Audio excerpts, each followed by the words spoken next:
Hi guys, welcome back to today's video.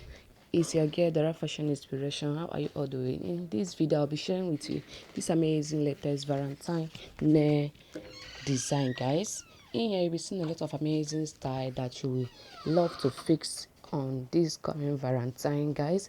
I took my time to select this amazing and latest trendy 2025 nails design for your Valentine outing, guys.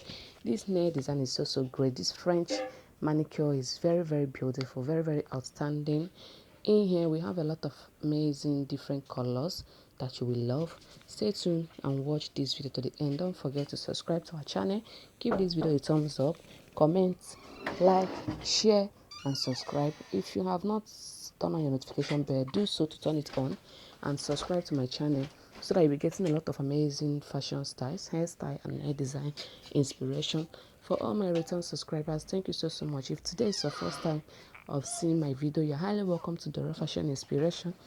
In here we share with you a very beautiful fashion styles, latest 2025 fashion styles, hairstyle and hair design inspiration, and we post videos every day, guys. Stay tuned and watch it to the end. Don't forget to share this video to your friends and family so that they will join you and watch these amazing fashion styles and hair design inspiration, guys.